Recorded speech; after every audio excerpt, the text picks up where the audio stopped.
Di cerita sebelumnya, Arisu dan Karube yang berniat mencari dokter untuk Chota mengikuti permainan kejar-kejaran atau game of take. Di luar dugaan, game tersebut adalah game yang mematikan dan nyaris membuat mereka kehilangan nyawa.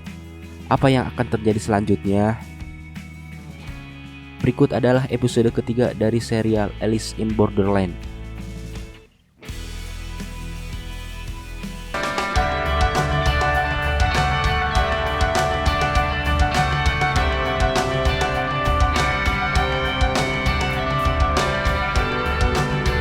Arisu masih shock dengan apa yang telah terjadi. Usagi mengatakan bahwa apapun itu, mereka semua sama-sama harus melakukan apa saja untuk bertahan hidup. Sementara itu, Chisia menemukan secari kertas di saku celana Horseman. Terdapat coretan berbentuk seperti lingkaran dan garis-garis di sekelilingnya. Saori mendapati bahwa pisahnya akan berakhir malam nanti. Apapun yang terjadi, ia akan melakukan segalanya demi mendapatkan jabatannya saat ini.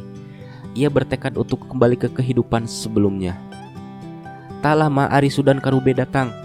Karube menceritakan tentang walkie-talkie yang ia temukan dan tentang beach. Ia yakin itu adalah tempat yang aman, semacam area perlindungan bagi orang-orang yang menghilang. Apapun yang terjadi, ia memastikan akan menemukan tempat itu dan menuju ke sana. Setelah mengetahui pisah Saori dan juga Chota habis malam nanti, Arisu dan Karube mengatakan akan membantu mereka menyelesaikan permainan. Setelah itu baru mereka akan pergi mencari beach. Arisu dibayang-bayangi oleh wajah Horseman yang menyerangnya di kamar 406. Yang ia lihat ternyata adalah Saori. Secara tidak langsung, Arisu memberitahu Saori bahwa ia lega masih tetap hidup meski sudah melihat berbagai hal mengerikan. Saori membalasnya dengan mengungkapkan tekad yang sama untuk terus bertahan hidup. Karube kembali ke bar tempatnya bekerja dan mengambil sebuah cincin yang sebelumnya sengaja ia simpan untuk Emi. Gara-gara itu, ia hampir terlambat berkumpul dengan Arisu, Saori, dan Chota yang hendak menuju ke area permainan. Setibanya di sana, Chota langsung memarahi Karube.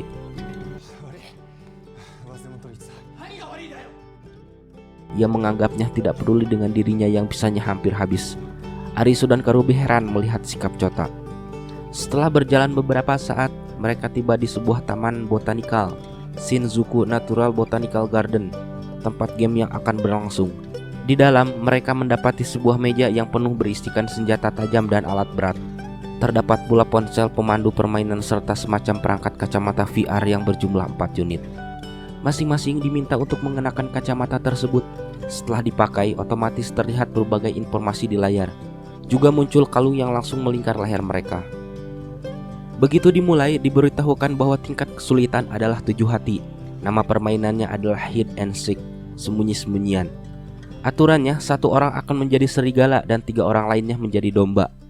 Si serigala harus mencari domba-domba tersebut. Nantinya domba yang tertangkap oleh serigala akan otomatis berganti status menjadi serigala. Sebaliknya, jika sudah berhasil menangkap domba, si serigala akan berubah menjadi domba. Namun tidak itu saja, ternyata hanya akan ada 1 pemenang, yaitu serigala. Siapapun yang pada saat permainan berakhir berstatus menjadi domba akan otomatis kalah dan terbunuh. Arisu, Karube, Chota, dan Saori shock mendengarnya.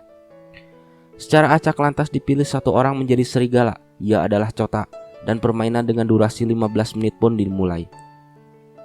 Tidak ingin memainkannya, Chota berusaha untuk melepaskan kalungnya dan kacamata VR yang ia kenakan. Arisu mencegahnya, mengingat bahwa kalung tersebut bakal meledak jika Chota nekat melakukan hal itu. Setelah refleks Chota menoleh ke arah Arisu, hal itu membuat Arisu kini berstatus sebagai serigala. Arisu yang heran ganti menoleh ke arah Karube. Kini giliran Karube yang menjadi serigala. Saori menyadari bahwa tidak ada gunanya domba bersembunyi karena pemenangnya adalah serigala. Tidak tahu harus berbuat apa, Karube meminta saran pada Arisu. Mereka bergantian saling bertatapan hingga status serigala berpindah pada Saori yang baru saja mengambil sebuah palu di meja. Saori bergegas pergi meninggalkan mereka, masuk ke dalam area taman. Ganti Karube yang menyadari kalau yang sebenarnya harus bersembunyi adalah serigala. Tanpa pikir panjang, Karube buru-buru mengejar Saori. Perangkat kacamata yang dikenakan ternyata bisa membuat mereka saling berkomunikasi. Chota meminta agar Saori tidak kabur dan berdiskusi bersama untuk mencari solusinya. Saori tidak peduli, ia bahkan tega menghajar Karube. Sama seperti halnya Karube yang tidak ragu menyerang Saori dengan parang yang ia bawa. Duel keduanya berujung pada Arisu yang kini menjadi serigala. Baik Saori dan Karube kini mengejar Arisu. Saat terkejar oleh keduanya, Arisu meminta diberi waktu untuk berpikir. Saori mengabaikannya dan bergerak untuk menyerang Arisu.